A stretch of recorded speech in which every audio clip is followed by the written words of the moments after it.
Welcome to the 24th lecture in the course of Industrial Engineering and Operations Research. Today we will talk about Industry 4.0. So, Industry 4.0 is a buzzword. Many people talk about that. And sometimes it is said that it is basically fourth industrial revolution. So, therefore, just we will discuss briefly what type of industrial revolutions have taken place and what technological developments took place. It will give us some guidelines as to how to proceed for achieving better efficiency. So, first industrial revolution, this period is around 1760 to 1840, around the time when steam engine was developed. Key features of this industrial revolutions are extensive use of iron and steel. Before that, most of the times people used to use wood. Metal was not used that much, but in this period extensive use of iron and steel. Steam engine was used, and later on of course that IC engines were developed. That was basically in 19th century. Then lot of automation was done in textile sector. Then in this period factory system emerged. So, early days people used to work from home. Even there used to be some merchants, they will give raw material to people in their homes only, and then they used to make the things, and then the merchant will collect that and then he used to sell. So, that type of work from home system was there, but this was replaced by industrial clusters, because each home cannot afford big machines like steam engine etc., but factories can afford. So, that is why factory system emerged. But now if you see that in this present age we have developed the additive manufacturing, 3D printing etc. So, now everybody can manufacture in the home also. So, it is seen in fact that we are maybe heading back again to that work from home type of concept. So, this is just in the backdrop that I have mentioned about that. Then use of railways. Railways was used as a mode of transportation. Steam engine was developed, so steam engine was utilized in railways. A lot of application of science to engineering was done in this period, and industry revolution spread slowly from Britain to Belgium and France etc. Initially it started in Britain. Then we had second industrial revolution, that roughly the period can be said to be 1870 to 1914, and key features are use of electrical energy, mass production. In fact, Henry Ford etc., they gave the concept of mass production. So, efficiency improved, per unit cost decreased. Then assembly line concept, like Ford started producing the cars, automobiles in assembly lines.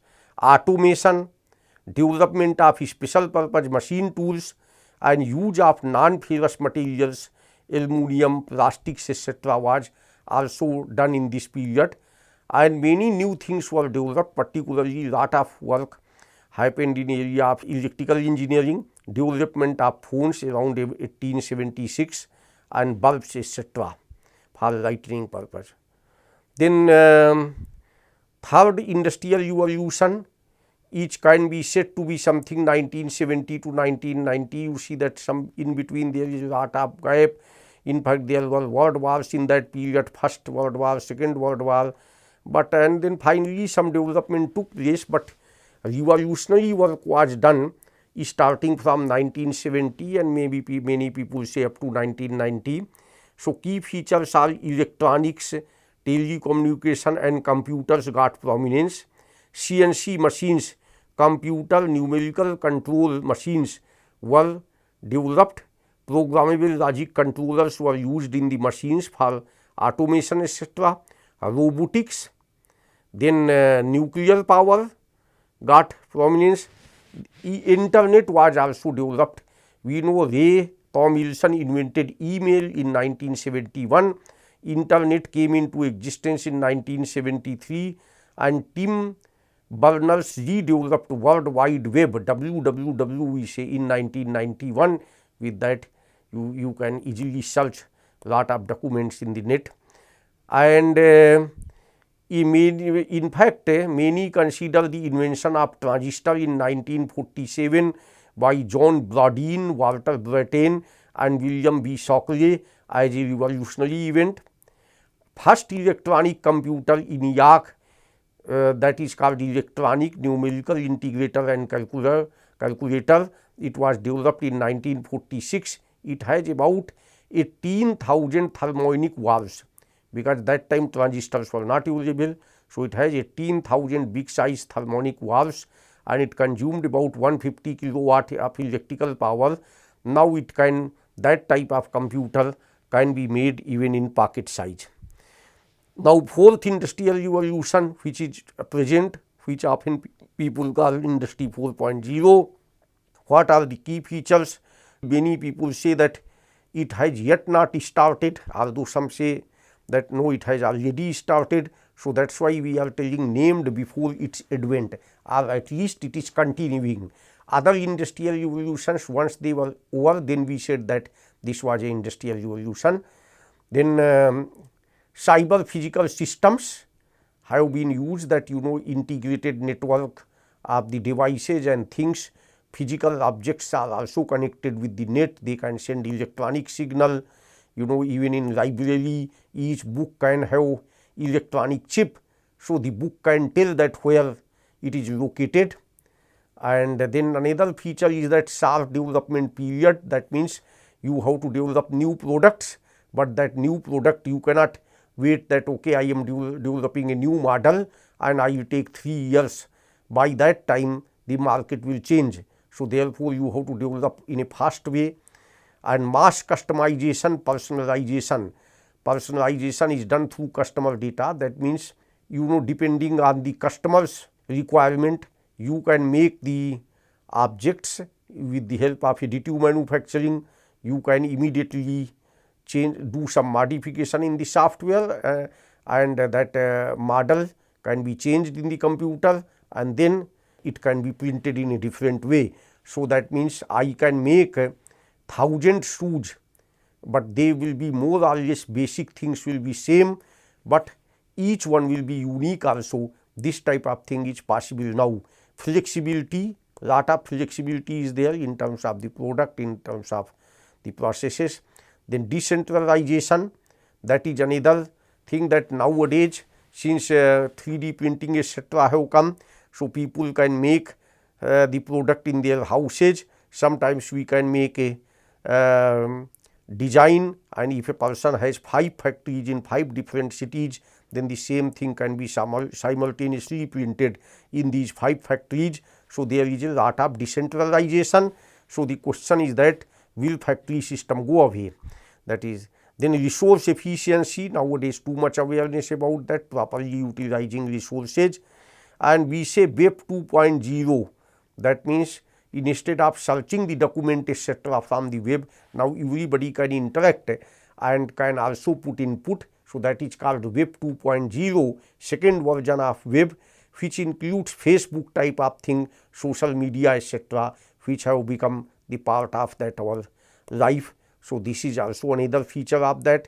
Then smartphones have come, okay, which can do many things. Even if you are walking, they can tell that how much you have walked, where you have gone, a lot of details can be told. Then additive manufacturing and 3D printers. Then autonomous manufacturing cells have been developed, digitization and networking, digital manufacturing. You can sometimes make the digital twins also, which is a virtual replica of physical devices, and then you can have miniaturization and smart factories. And importance of IT has become very important. Sometimes you can have some, say suppose physical object, this is physical object. If I have a physical object, I can make its replica total, and this is digital twin. Now, what it will do that it will be exactly making as per mimicking that thing. So, if anything happen damage to physical object, information goes to digital twin also and it adapts, and digital twin in turn can influence the physical object. So, it is a two-way data communication, then it is called digital twin, but we can have this type of situation that only physical object will give the data, but to digital computer, but it will not be able to take any feedback from there. So, this is called 1 degree lower type of thing, this is called digital shadow. And then there may be all, if you have that physical object separate and digital thing separate, then it is called digital model. Okay. So, all that type of things are there. So, naturally digital twin is the highest level of computer implementation. So, just to summarize that what is industry 4.0, we see many ideas, main ideas were published by Kagelmann in 2011, Kagelmann of Germany, and it was adopted by German National Academy of Science and Engineering.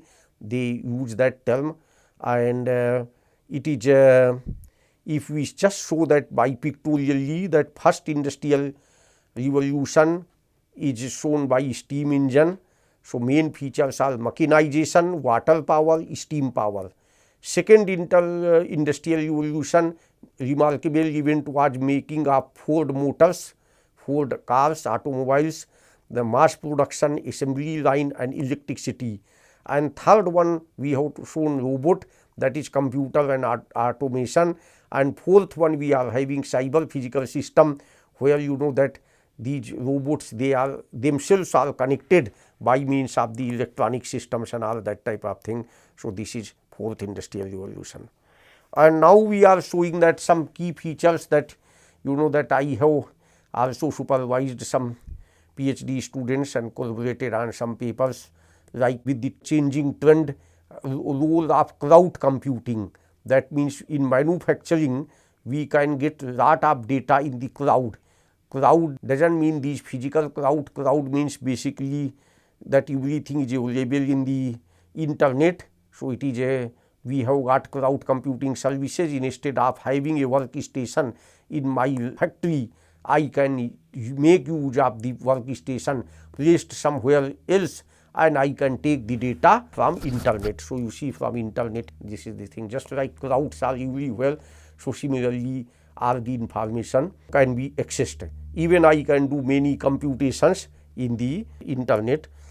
So, this type of thing is there, and people can make use of the soft computing nowadays, that say suppose you give the parameter, process parameter, material properties, sensory feedback, and then you can do prediction in a machining about surface roughness, dimensional deviation, cutting force, tool wear.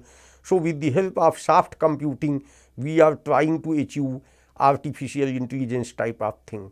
Desired objectives may be minimum cost, maximum production rate, and accordingly what process parameters should be chosen, that can be done using soft computing tools. So, this is an example of that online optimization of machining. That optimization is done with the help of computer and lot of data input. You give that information and cutting is done, but you get a feedback also by measuring various things like RA, surface roughness measurement, cutting force measurement, tool life data, and then it goes back to this one computer. Computer again suggest modified things. So, whole process can become a closed loop type of thing. This is also done nowadays. And then cloud computing based optimization, that you have got suppose internet and you have got say machines. So, machines give data to various type of devices, okay, that is and some computation can be done, but majority of the calculation can be done somewhere else in the web server, and there may be huge machining database, they can give you direction. So, this type of cloud computing based optimization is also possible. So, as such that formally I can define the cloud computing based on the National Institute of Standards and Technology. Cloud computing is a model for enabling ubiquitous, that means it is present everywhere, convenient, on-demand network access to a shared pool of configurable computing resources, namely, for example, networks, servers, storage, applications and services that can be rapidly provisioned and released with minimal management efforts or service provider interactions. So, that means it can be very useful for small industries which cannot afford big computing resources, but with the help of the cloud computing they can use, just like we take the gas or through taps, water through taps. Similarly, I can take computing part through by paying some money.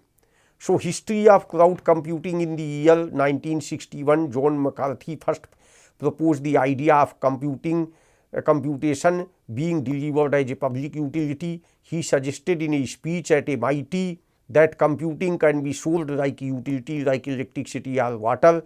In the year 1999, Salesforce.com started delivering applications to users through website, and this way the dream of computing sold as utility started in reality. That means I may not have any drawing software, but I can get it made through cloud service, and then it can be supplied to us.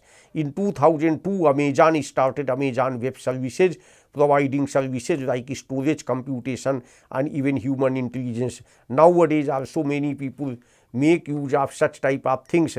In fact, the pictures etc. they take, but they don't store in their PC, they put it in Facebook etc. So, that type of thing is also a type of cloud computing. And turning point in the evolution of cloud computing came with the arrival of browser based cloud enterprise applications like Google Apps, Microsoft Windows, Azure, and companies like Oracle and HP have joined in the mainstream of cloud computing. Cloud computing offers services that can be mainly grouped into three categories: infrastructure as a service, software as a service and platform as a service. Infrastructure as a service means infrastructure facilities such as storage and computing capabilities, high performance servers are provided as a service. These services are offered on a pay as you go use basis. The consumers of IaaS, that means infrastructure as a service, are usually engineers and managers who need access to those computing resources. Software as a service: in this model, the application and software are offered as a service. The application running on the cloud can be accessed by the user on payable basis. The user does not require installing and running the application on the computer. In the traditional system, user buys licensed software and gains ownership for its maintenance and installation, whereas software as a service is cost effective and gives significant advantage to the user. For example, we can use email service by some other agency, Facebook and Twitter people use every day. They are something example of software as a service. Platform as a service: in this model, the platform is provided as a service. This includes the cloud infrastructure such as network, servers and operating systems. These are used for the development and deployment of applications. The main difference between software as a service and platform as a service is that software as a service only hosts completed cloud applications, whereas platform as a service offers a development platform that hosts both completed and in progress cloud applications. This requires platform as a service to possess development infrastructure including programming environment, tools and configuration management, in addition to supporting application hosting environment. Microsoft Windows, Azure platform services, Google applications and Amazon's relational database services are some of examples of platform as a service. Data storage as a service is also there. DAS, design as a service, that is also DAS. Manufacturing as a service also can be given, and experimentation as a service, that means I do not have experimental facility, but I can access it from say let us say IIT Bombay and I can utilize it here. That type of thing can also be possible. Now there are different type of clouds. Private cloud is basically the cloud infrastructure is operated solely for an organization. It may be operated by the organization or a third party and may exist on premise or off premise. Community cloud, the cloud infrastructure is shared by several organizations and supports a specific community that has shared concerns. It may be managed by the organizations or a third party and may exist on premise or off premise. Public cloud, the cloud infrastructure is made available on to the general public or a large industry group and is owned by an organization selling cloud services. Hybrid cloud is basically the combination of all these type of things. Now issues are that of course the cloud security, so we have to make the cloud secure. Nobody should tamper with the data, so we can add authentication layers, streamlining logging and monitoring, identifying selecting right applications for the public cloud and evaluating the security measures time to time. So this is a communication structure that we can take lot of data from the machines and we have database management things by MySQL etc., MySQL, and then we can use server HTML and PHP for this one and client interface, and then online optimization system we can use MATLAB and graphic user interface. So we can make such type of application, we can make .php files and then we can have control panel applications. We can have make that say semi virtual lathe, that means in the computer we can make a type of model, virtual model of that. We give that cutting parameters, it will tell what is the surface roughness etc. So this is basically virtual machine. We can use neural network architectures etc. for predicting, and we can use the fuzzy based optimization which can be very helpful in artificial intelligence etc. because fuzzy based optimization becomes something like where the human beings think and they do. So it is basically you can give input in terms of the language and there will be some procedure by means of that computations can be done with language. Okay.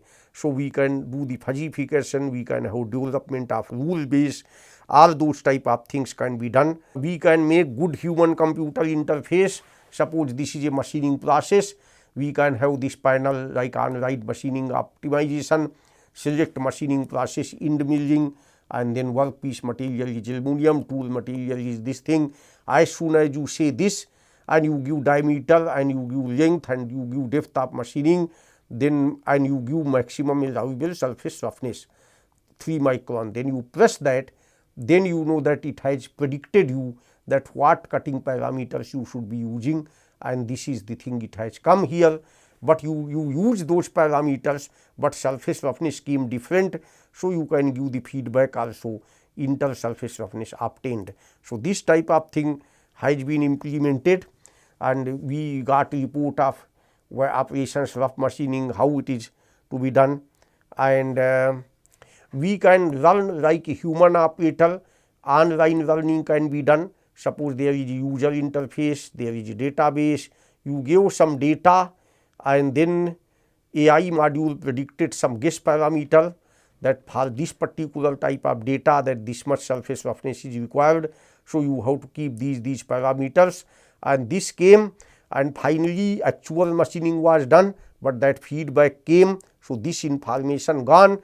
So accordingly the parameters were adjusted, but also this data was also kept so that in future it can be used for training the model. Okay. So that is the one thing. So here we are showing that one example that initially when we did the first job, we had to do 5 type of hit and trial experiments, then we can do that. But by the time all the data is generated, so model gets better and better trained.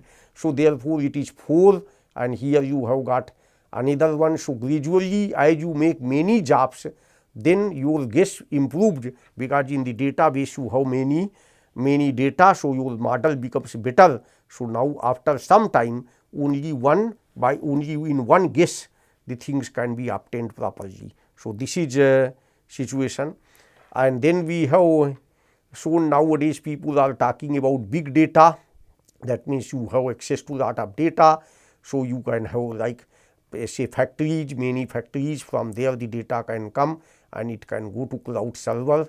Okay, this is what it can be done, and then you can have data management and huge we can have inside a say factory, you have that one shop, that data is coming and finally it is going to that. So, it is this type of thing can be done.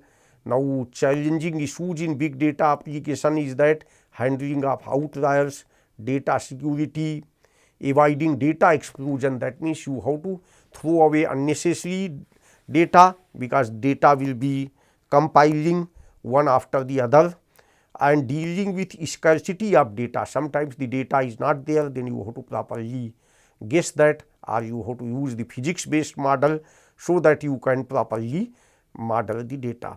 Assessing veracity, that means accuracy of the data, and then efficient way of prediction means you have to predict, make use of the data in a proper way. That is also this one.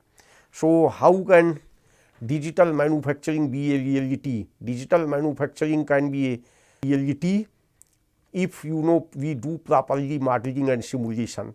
So, for that purpose, if physics of the process is understood, then it is added advantage, and other thing is using soft computing tools, etc. So, we can make use of cloud based design and manufacturing, cloud based design usage, cloud computing, service oriented architecture, Web 2.0 and semantic web technologies. Now, why do we model the manufacturing process? Nowadays in industry 4.0, modeling of manufacturing has got a prominence.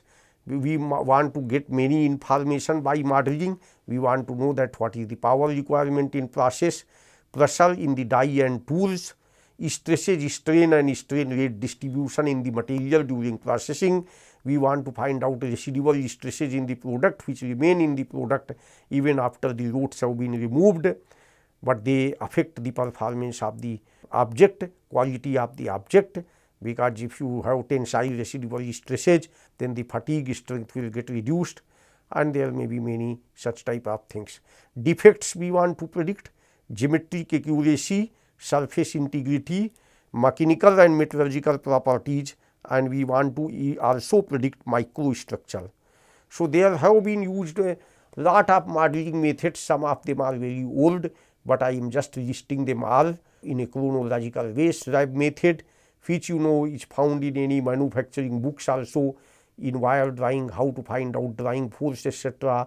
There are some formulae based on some differential equations, and then upper bound method, which tells that what is the upper bound on the power, that maximum power can be this much, okay, but it does not tell the exact power, but it will tell maximum possible power. Similarly, we can have lower bound estimate also.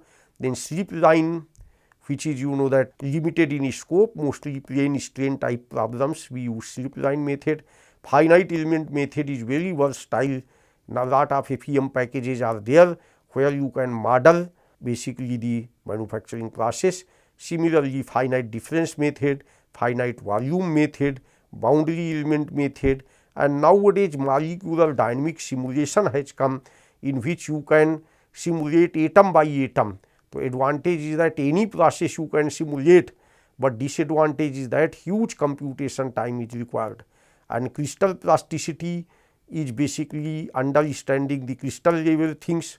Okay, so, this is little bit based on the material science concept. You understand crystal behavior and then you can do modeling. And if you want to model a process, then you have to understand stress, strain, and also the heat transfer and thermodynamics also. We can do thermal modeling. Suppose thermal modeling of the warm flat rolling process, you have to do two things here. One has to be deformation module, and another can be thermal module. Thermal module will need thermal parameters, and deformation module will need constitutive relation friction model, and you can predict many things like temperature, and then heat partition factor, how much heat goes to roll, how much comes to strip, and slip. And so we say that overview of thermomechanical model. So the modeling of warm flat rolling, we can have deformation module and we can have thermal module. Okay, so this is how that goes.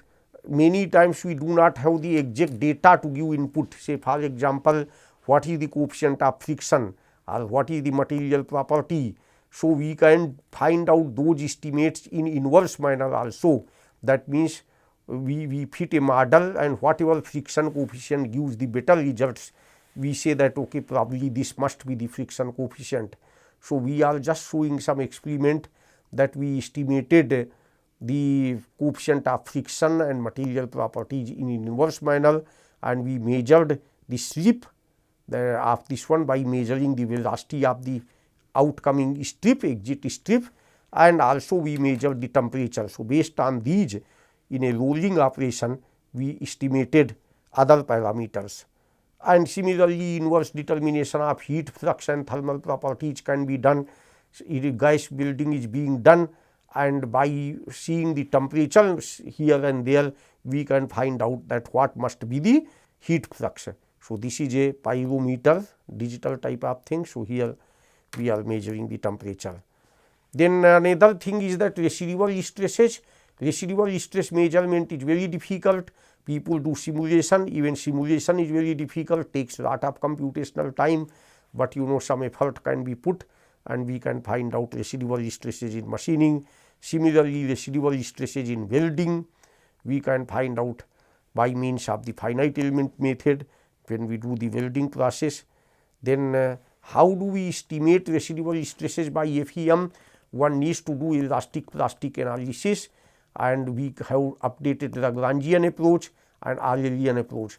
Updated Lagrangian method takes a lot of computational time, and in Arelian method is not that effective for residual stresses. So we have, one can refer this paper that long back I had written, a study on residual stresses in rolling. There I have discussed various type of methods. So we will not discuss much, we will just tell that we have just given a simplified model. Measurement of residual stress is also difficult. Techniques are expensive, and some relatively cheaper techniques take a lot of time and require much skill. Some techniques measure the stresses only on the surface, and it is very difficult to measure it online. No robust technique to measure all type of residual stresses, but there are some techniques. And then question comes that there are some nowadays we talk about multi-scale modeling, that where we combine continuum mechanics with microstructure, because one thing is that you do continuum mechanics where you say that material is continuous, no wired, electrons, protons, etc. we don't consider. Of course, even we say whole thing is continuous, and we talk about in micro level. That type of analysis is very effective sometimes, but some features cannot be obtained unless you do microstructural analysis. So therefore, you do a multi-scale modeling, that in the same model you also do some parameters you find out by micro level, and some you do in a continuous way. So this type of approach is called multi-scale modeling. Many times research carry out only modeling with continuum approach, disregarding the materials aspect, and die shape optimization. Many times people have done die shape optimization in extrusion for minimizing redundant work, because they focused on the force. But redundant work is not useless, it may improve the strength. So simultaneously that also has to be seen. So there is a importance that you should see that what is the effect on the micro features, mechanical features like forces, etc. But you also have to see that whether the same parameter, if you minimize energy or force, whether the quality is getting affected. So during machining, a lot of changes in material take place which need to be modeled, that also can be done. So these are the some features of the industry 4.0, digital manufacturing, modeling using mathematics or using big data, and also we talk about 3D printing, etc. Those type of things we do that, but In the next lecture, I will discuss some more features of Industry 4.0 to provide you exposure. So this much for today. Thank you very much.